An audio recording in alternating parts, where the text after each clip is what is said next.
Welcome to the annual meeting 2013 of the World Economic Forum.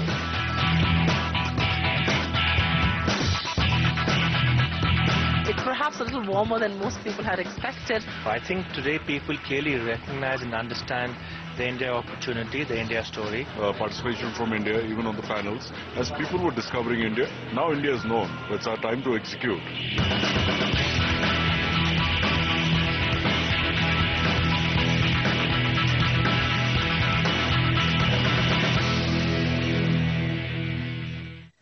The 43rd edition of the World Economic Forum formally did kick off in Davos, in this beautiful ski resort in Switzerland. The mood clearly is, and this focus almost seems to be Europe yet again, as it was last time.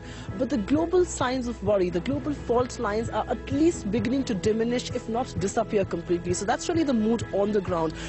You know, last year people were all talking about whether Eurozone will survive as a single currency bloc or not. At least those kind of concerns have been taken care of. As far as India's own participation is concerned, many people believe it has gone down significantly. The question that we asked to many CEOs is, why is that? And a lot of them do say it's perhaps because the India story is so well sold and so well told that it doesn't need to be hard, there doesn't need to be any hard selling anymore, and which is perhaps why we see participation. But yeah, some of the biggest names in India Inc. continue to be here, from Mukesh Ambani to Sunil Mittal to Azim Premji to their Kotak. Those are the kind of people who continue to be here. Strangely enough, however, most people that we spoke to, stakeholders in the Indian economy, stakeholders in Indian financial markets, are not talking about the reforms that one has seen in the last 4 months. They're all squarely focused, not even on the budget, but on general elections 2014. And it is that outcome of the elections, it is that outcome of that electoral process which will decide where does the Indian economy go, what kind of funds will be pumped in, and what really happens to our capital markets from here on.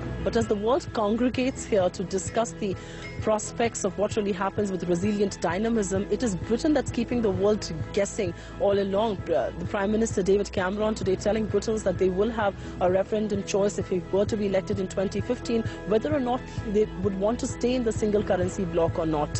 Many people thought that this decision may not come so soon, but it has. Britain clearly not caring as much for economic prospects and its allies at this stage. 2015 to 2017 is the time frame David Cameron has given, and he's really kept the world economy on toes with that one single statement.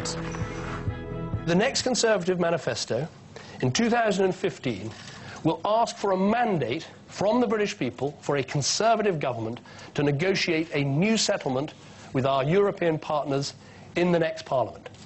It will be a relationship with the single market at its heart. And when we have negotiated that new settlement, we will give the British people a referendum with a very simple in or out choice: to stay in the European Union on these new terms, or to come out altogether. Many people are of the view that India's participation in the World Economic Forum is indeed dwindling. There are fewer India-focused panels, fewer CEOs are speaking on those panels, and which is why I asked a question to most of the big-ticket CEOs who were here. Is this a sign of a dwindling importance as well, or is the India story well told, well sold? And does Davos not embrace India as much as it should? We get you the biggest voices from India Inc. with their take on that one simple question. As far as attendance is concerned, I think the last few years have seen tremendous participation from India, even on the panels. As people were discovering India, now India is known. It's our time to execute. So there would be newer countries which are getting discovered now, which would be more on the panels. But it's our time to act and execute, so that's what we've got to be busy doing. I don't think so. I think today people clearly recognize and understand the India opportunity, the India story. I think given where the global economy is, there is still a significant opportunity compared to others in India.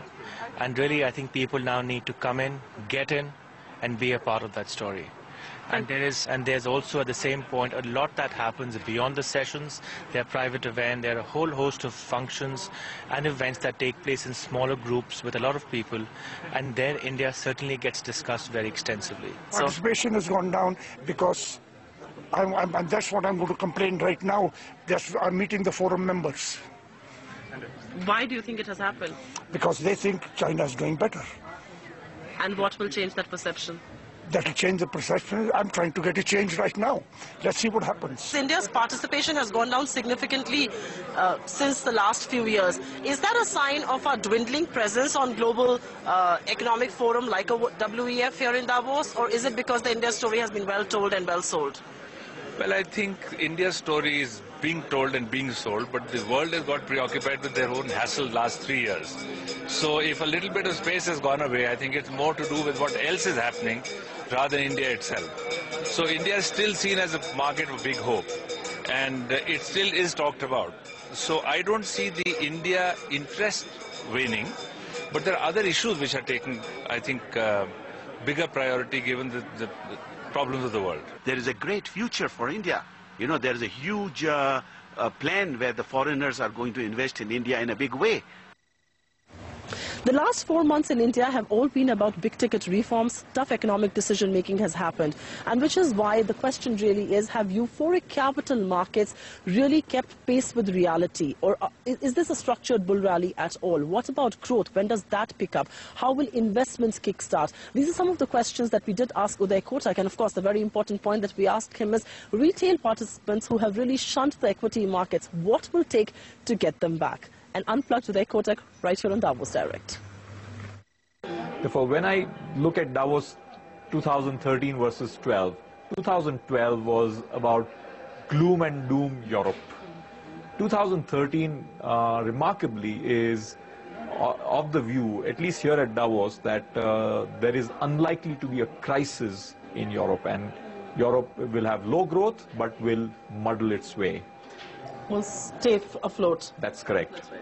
On the other hand, people are a little pessimistic about US in the short run because of what's happening to the politics there, and are actually predicting 1 to 2% GDP growth. When you refer to a fat tail, and you know, this is a risk we are perhaps running into, is India not at the receiving end of that risk? Because that money is going to flow into India, and it will also flow out overnight. But right now, that's precisely the point. But India is at a situation where, for the challenges to its current account, it needs that money in the short run. Therefore, the mood at Davos is of two kinds vis-a-vis India. On the strategic side, I think the mood is cooler than what it was a few years ago. The strategics are not warming up in a hurry.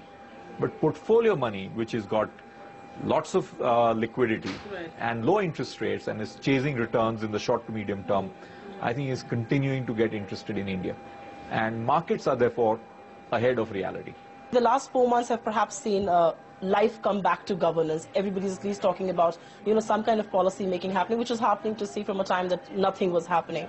How soon will you see that convert into reality on the ground? There is a difference in the last few months. The mood has got better. Even on the ground?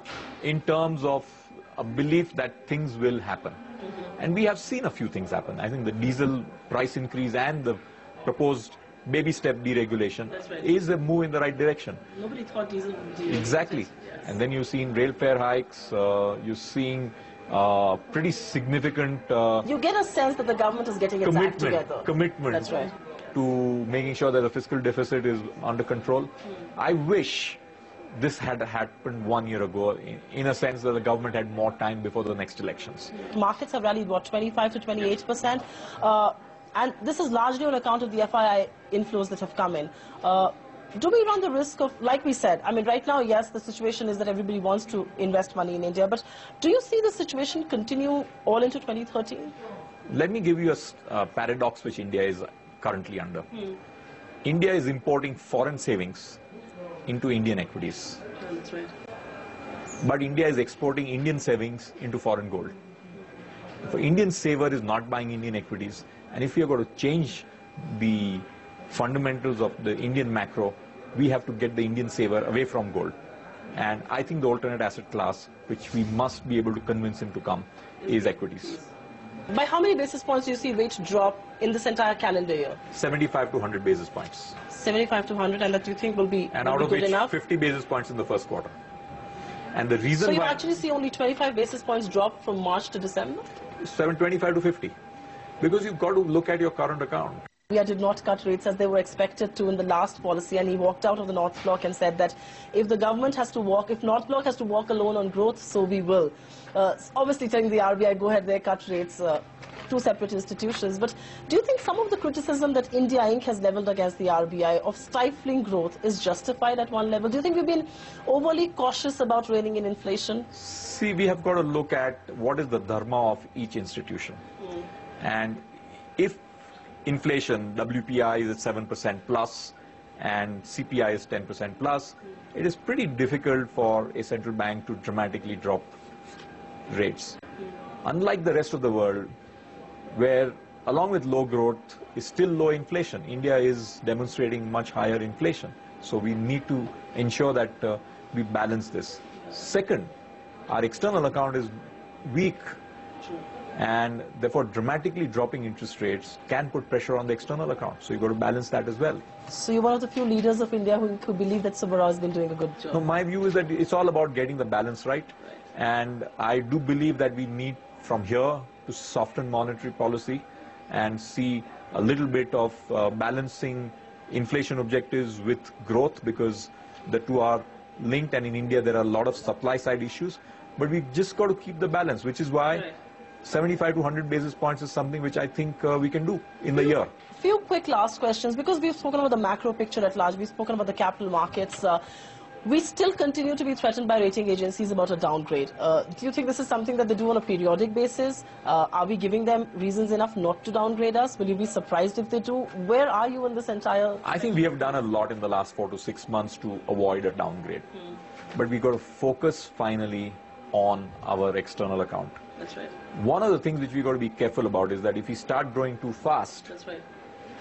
the external account will have more pressure, because our external account is high import intensive, linked to growth. That's right. Therefore, we actually have to be careful and about exports have actually kept dwindling all this while. And it brings me to a very fundamental real economy issue.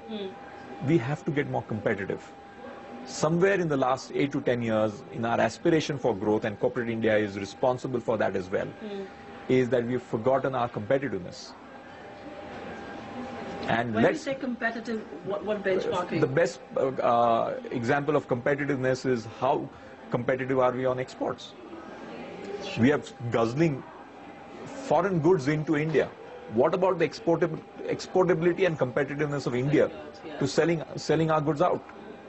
And bulk of our exports in the past were commodities.